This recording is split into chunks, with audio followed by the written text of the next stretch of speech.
आपण नवीन टॉपिक जो बघणार आहे त्या टॉपिकचं नाव काय आहे? Photosynthesis. So what is mean by photosynthesis? Photosynthesis म्हणजेच काय म्हटलं जातं आपल्याला? प्रकाश संश्लेषण. राईट. तर प्रकाश संश्लेषण ही क्रिया फार महत्वाची असते. कशामध्ये असते? तर प्लांट्स मध्ये. अॅनिमल मध्ये नाही, तर कशामध्ये? प्लांट्स मध्ये.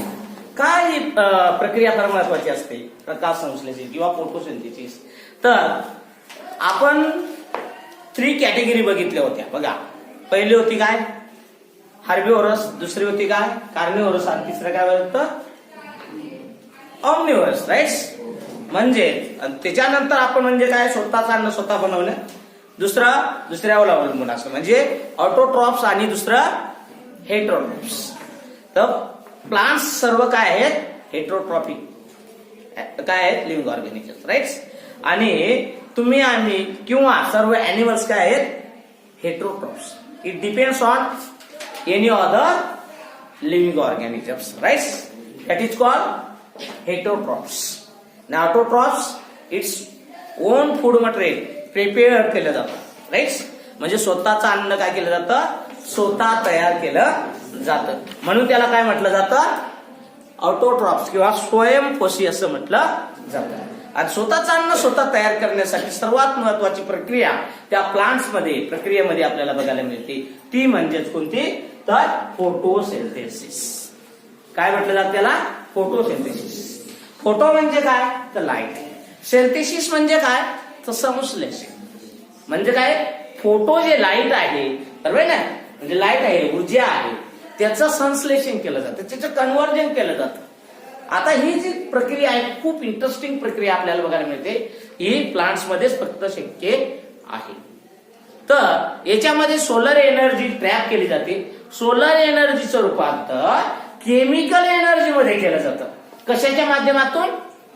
तर प्लांटच्या माध्यमातून. R you getting? ही प्रक्रिया एक सायंटिफिकली आपण काय म्हणू शकतो? त्याला फोटोसिंथेटिक असं म्हणू शकतो किंवा फोटोसिंथेसिस असं म्हणू शकतो. Are you getting? Okay. So now photosynthesis is the only process in earth by the solar energy trapped by green plants. पृथ्वी तलावरती एकमेव अशी प्रक्रिया बघायला मिळते की सोलर एनर्जीचं रूपांतर दुसऱ्या केमिकल एनर्जी मध्ये करायचं असेल तर ट्रॅप करण्यासाठी किंवा खेचून घेण्यासाठी कोण आहे? तर प्लांट्स आहेत. कशावरती? पृथ्वीवरती आपल्याला बघायला मिळतं. Now this plants can convert into food. Plants काय केलं जातं? सोलर एनर्जीचं रूपांतर सोलर एनर्जी घेणार, त्याचं रूपांतर कन्वर्ट करणार, रूपांतरित करून कशामध्ये रूपांतर केलं जातं? फूड मध्ये. फूड म्हणजेच अन्न. राईट. मग त्याच्यामध्ये ग्रेन्स येतील, फ्रुट्स येतील, vegetables, any kind of the काय आहे? Food material prepared by a plants. Isn't it? म्हणजे जेवढं काही मटेरियल, जेवढं काही फूड अवेलेबल होतं प्लांटच्या माध्यमातून, तेवढं कशाच्या माध्यमातून होत असतं? तर सोलर एनर्जीची ट्रॅप केल्यानंतर कन्वर्ट केलं जातं. Are you getting? So now this definition काय आहे मग त्याची? Synthesis of carbohydrates. सिंथेसिस केलं जातं कशाचा? Carbohydrate. That means glucose. Glucose काय आहे? शुगर मॉलिक्यूल आहे. Right. From inorganic material as CO2 and H2O म्हणजे वॉटर. कार्बन डायऑक्साइड आणि कशाच्या मदतीने? पाणी. वॉटरच्या मदतीने विथ द हेल्प ऑफ सर्वात महत्वाचे कोणाच्या मदतीने? तर सोलर एनर्जीच्या मदतीने. Solar energy trap by the chlorophyll pigment. आणि क्लोरोफिल पिगमेंट नावाचा घटक वनस्पतीमध्ये असल्या कारणाने तो सोलर एनर्जी काय करतो? ट्रॅप केली जाते. म्हणजे काय केली जाते? शोषून घेतली जाते. Are you getting? आणि त्याचं कन्व्हर्जन कशामध्ये केलं जातं? तर फूड मध्ये केलं जातं किंवा केमिकल एनर्जी मध्ये केलं जातो. That's concept are nothing but the photosynthesis. मग आपण फोटोसिंथेसिसची व्याख्या काय म्हणू शकाल? तर synthesis of carbohydrates from inorganic material as CO2 and H2O with the help of solar energy produced by a काय आहे? Produced by a chlorophyll pigments. Right are called काय म्हटलं जातं फोटोसिंथेसिस. अशा प्रक्रियेला आपण काय म्हणू शकतो फोटोसिंथेसिस किंवा प्रकाश संश्लेषण असं म्हटलं जातं. आता त्याची प्रक्रिया कशी होते केमिकल रिॲक्शन कशी होते ती आपण जरा बघायची आहे. तर इथे बघा केमिकल रिॲक्शन जर बघितलं तर CO2 6 मॉलिक्युल्स आहेत कशाचे CO2 प्लस 12 मॉलिक्युल्स आहेत H2O. इट कन्वर्ट कशाच्या माध्यमातून रे लाईट आणि कोण ट्रॅप करतं क्लोरोप्लास्टच्या माध्यमातून काय केलं जातं त्याचं रूपांतर C6H12O6 प्लस कशामध्ये केलं जातं तर 6O2 प्लस 6H2O याच्यामध्ये केलं जातं म्हणजेच अन्नद्रव्यामध्ये केलं जातं. कळतंय म्हणजेच काही लक्ष द्या 6CO2 कार्बन डायऑक्साइडचे किती मॉलिक्युल्स घेतले 6 मॉलिक्युल्स घेतले आणि 12H2O म्हणजे काय वॉटरचे मॉलिक्युल किती असतात दुप्पट असतात म्हणजे किती 12 असतात. या दोघांचं कॉम्बिनेशन एकत्र हे इनऑर्गॅनिक प्रोडक्ट आहे कळलं का. हे कशामध्ये असतात प्लांट्स मध्ये आणि क्लोरोप्लास्ट नावाचा जो काय आहे द्रव्य आहे कशामध्ये असतो प्लांट्स मध्ये असतो. तो काय करतो तर सोलर एनर्जी ट्रॅप करतो. Are you getting. आणि ती दोघं प्रक्रिया झाल्यानंतर त्याचं रूपांतर कशामध्ये केलं जातं प्लांट्सद्वारे कशामध्ये C6H12 आणि O6 that means food product. त्यालाच काय म्हणू शकतो आपण कार्बोहायड्रेट्स किंवा ग्लुकोज किंवा शुगर असं म्हणू शकतो. आणि उरलेले प्रोडक्ट आणखी काय तयार होतं तर 6O2 म्हणजे काय केलं जातं 6 मॉलिक्युल्स कशाचे मिळतात आपल्याला O2 चे म्हणजे ऑक्सिजन बाहेर पडतं का नाही आणि दुसरं काय मिळतं आपल्याला 6H2O आणि 6 मॉलिक्युल्स कशाचे मिळतात वॉटरचे मिळत असतात. आणि ते केव्हा बघायला मिळतात तुम्ही बघा एखाद्या झाडाखाली जर बसले जाऊन तर तुम्हाला ऑक्सिजन मिळतं का आहे का नाही शुद्ध ऑक्सिजन मिळतं. आणि दुसरं म्हटलं तर तुम्ही सकाळी जर गेले झाडाजवळ कोणत्याही झाडाजवळ गेले बरोबर की नाही तर तुम्हाला दव बाहेर टाकलेलं दिसतंय का दव बाहेर टाकतात राईट ड्यू छोटे छोटे ड्रॉपलेट्स आपल्याला बघायला मिळतात ते स्टॅगर्स बरोबर की नाही बाहेर टाकले जातात याच्या संदर्भात. किंवा बघा उन्हाळा असतो उन्हाळ्याच्या कालखंडामध्ये काय असतं उष्णता जास्त असते मग स्वतःच वातावरणात थंड ठेवण्यासाठी ट्रान्सपरेशन ही क्रिया घडत असते कशाच्या माध्यमातून प्लांटच्या माध्यमातून. तेव्हा ह्या वॉटरचा आणि ऑक्सिजनचा उपयोग होत असतो. Are you getting. ही कन्सेप्ट कळली सर्वांना. अशी कन्सेप्ट जी होत असते तयार त्याला काय म्हटलं जातं मग फोटोसिंथेसिस असं म्हटलं जातं. Now atmospheric contain only about the 0.03 काय आहे percent carbon dioxide by volume. हे किती आहे एवढं पर्सेंट काय आहे कार्बन डायऑक्साइड पर्सेंट मध्ये व्हॉल्यूम मध्ये बघायला मिळत असते. Now the small percentage represent 2020 billion tons of CO2 in the atmosphere. किती 2200 billion ton of carbon dioxide in the atmosphere मध्ये बघायला मिळत आहे. Now the ocean contain over the 50 times the amount of atmosphere CO2. आणि ocean म्हणजे काय महासमुद्र right महासागर किंवा समुद्र. याच्यामध्ये काय असतं तर कार्बन डायऑक्साइडचे प्रमाण याच्यापेक्षा 10% 50 टाइम जास्त बघायला मिळत असतं. Are you getting. Form the dissolve gas and carbonates आणि ते वेगवेगळ्या फॉर्म्स मध्ये काय होत असतं तयार होताना दिसत असतं. Now the two sources about the 70 billion tons of the carbon is fix by the green plants annually. आणि 70 बिलियन किती 70 बिलियन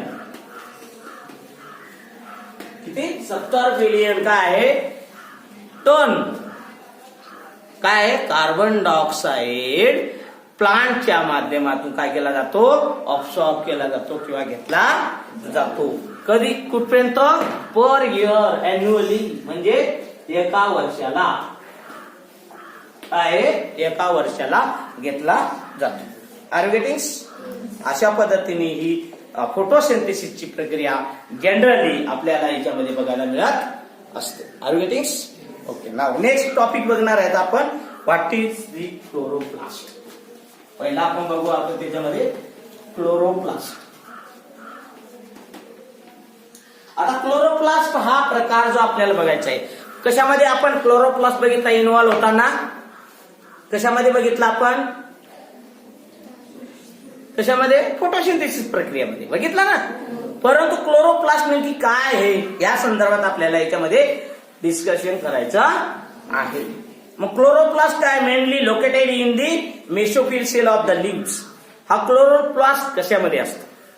तर बेसिली पार्ट, मेसोफिल पार्ट जो असतो कशामधला? लिव्स. लिव्स म्हणजेच पान, बरोबर ना. पाने जी असतात त्या पानांमध्ये आपल्याला बघायला मिळतं. The CO2 reaches them through the stomata and water reaches them through the vein. पाणी वाहून नेलं जातं कशाच्या माध्यमातून? व्हेनच्या माध्यमातून. आणि काय केलं जातं? CO2 जे रिचेस म्हणजे CO2 ओढला जातो कशाच्या माध्यमातून? तर स्टोमॅटा. टमाटा नाही, स्टोमॅटा. स्टोमॅटा हा प्रकार आपल्याला कशामध्ये जास्त बघायला मिळतो? तर लिव्ज मध्ये आपल्याला याच्यामध्ये बघायला मिळत असतो.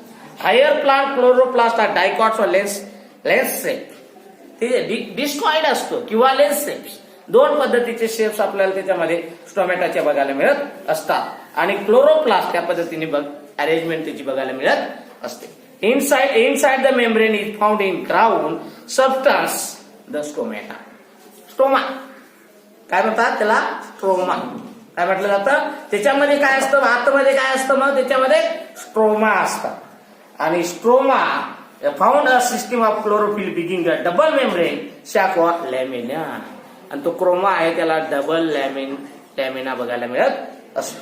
त्यात शॉक ओव्हर द फ्रॉम ग्रॅना, त्याच्यानंतर सॅक ग्रॅन्युअल, त्याच्यानंतर थायलोकॉइड्स. लक्षात आलं? असे पार्ट्स त्याच्यामध्ये बघायला मिळतात. बघा तुम्ही जर बघितलं फिगरमध्ये, इन जनरली जर फिगर बघितली तर त्याच्यामध्ये काय काय बघायला मिळतं तुम्हाला? स्ट्रोमा बघा खाली दाखवलेला आहे आणि लॅमिला आहे का? लॅमिला आणि स्ट्रोमा, थायलोकॉइड्स.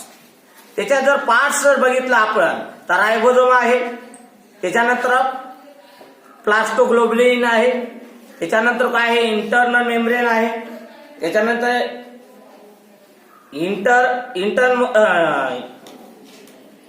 इंटर मेम्ब्रेन स्पेस आहे, एक्सटर्नल मेम्ब्रेन आहे, दोघांच्या मध्ये जो स्पेस आहे. त्याच्यानंतर ग्रॅन्युलम, क्लोरोप्लास्ट आहे, डीएनए, स्ट्रोमा आहे. हे कशाचे पार्ट आहेत? मग क्लोरोप्लास्टचे पार्ट्स आपल्याला बघायला मिळत असतात. ऑर्गॅनिक जिथपर्यंत लक्षात येतं हे वेगवेगळे पार्ट्स आपल्याला बघायला मिळत असतात. याच्यामध्ये जर they are participating in the convergence of solar energy into ATP. काय केलं जातं? हे पार्टिसिपेशन होता. याच्यामध्ये जर बघितलं आपण सर्वात महत्वाचा पार्ट काय करतं? Solar energy. याचं कन्व्हर्जन कशामध्ये केलं जातं? तर एटीपी मध्ये केलं जातं. So what is mean by ATP? What is mean by ATP? Anybody else? ATP म्हणजेच काय? Adenine triphosphate. त्याचं लॉंग फॉर्म काय आहे? Adenine triphosphate. It is a energy molecule and NADPH. आणखी दुसरा मॉलिक्यूल काय तयार होतो? NADPH. हे दोन मॉलिक्यूल्स आपल्याला याच्यामध्ये बघायला मिळत असतात. Enzymes and stomata utilise ATP and DBA to produce carbohydrates. याच्या माध्यमातून आपल्याला काय मिळत असतं? कार्बोहायड्रेट्स. कार्बोहायड्रेट्स म्हणजे काय रे? कर्बोदक. पिष्टमय पदार्थ माहिती बरोबर ना? कार्बोहायड्रेट आपल्याला बघायला मिळत असतात. याच्यामध्ये प्रॉमिनंट 2 टाइप्स ऑफ क्लोरोफिल्स असतात. त्याच्यामध्ये क्लोरोफिल्स असतात. काय असतात? क्लोरोफिल्स.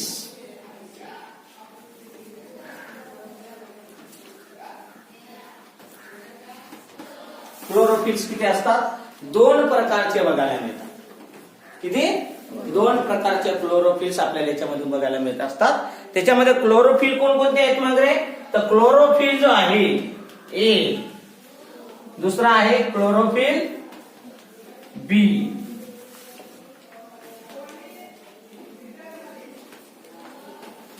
काय क्लोरोफिल ए आणि क्लोरोफिल बी असे दोन प्रकारचे क्लोरोफिल आपल्याला याच्यामध्ये बघायला मिळतात. The different in nature of groups आणि वेगवेगळ्या ग्रुप्सला काय बघायला अटॅच झालेले बघायला मिळत असतात. त्याच्यामध्ये मग म्हटलं आपण कोणते क्लोरोफिल ए या द मिथाइल ग्रुप. हा जो क्लोरोफिल आहे हा कोणता ग्रुप आहे रे?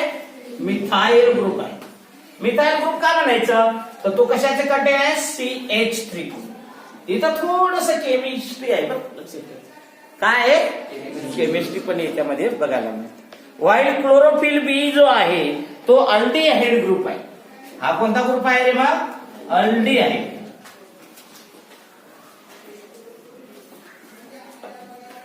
Aldehyde group. अल्डिहाइड सूत्र काय रे मग? CHO. हा अल्डिहाइड ग्रुप म्हणजे एक मिथाइल ग्रुप आणि दुसरा काय आहे? अल्डिहाइड ग्रुप्स कंटेन आपल्याला बघायला मिळतं.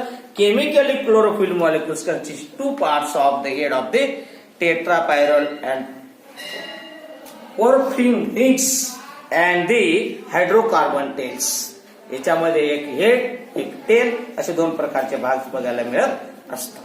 याच्यामध्ये जर बघितलं लिपिड कंपाऊंड जो आहे कोणता? लिपिड जो कंपाऊंड आहे present in universally almost the higher plants. काय आहे? हायर प्लांट्स जे आहेत याच्यामध्ये आपल्याला बघायला मिळत असतो. सेव्हरल मायक्रो ऑर्गॅनिझम सुद्धा याच्यामध्ये आपल्याला क्लोरोफिल पिगमेंट बघायला मिळत. काही मायक्रो ऑर्गॅनिझम्स आहेत बरोबर की नाही, सूक्ष्मजीव बरोबर की नाही, त्याच्यामध्ये सुद्धा काय आहे क्लोरोफिल पिगमेंट्स काही रेअर अॅनिमल्स मध्ये सुद्धा बघायला मिळत आहे. So now and associate with the chlorophyll they are 2 types. पहिला आहे कॅरोटीन आणि झॅन्थोफिल्स. कोणकोणते असतात मग ते? तर आणखी याच्या व्यतिरिक्त क्लोरोफिल ए आणि क्लोरोफिल बी त्या दोघांच्या व्यतिरिक्त तिसरा पण प्रकार असतो कशाचा? क्लोरोफिल पिगमेंट्स ते आहे म्हणजे कॅरोटीन. आणि दुसरा प्रकार आहे तो म्हणजे झॅन्थोफिल्स.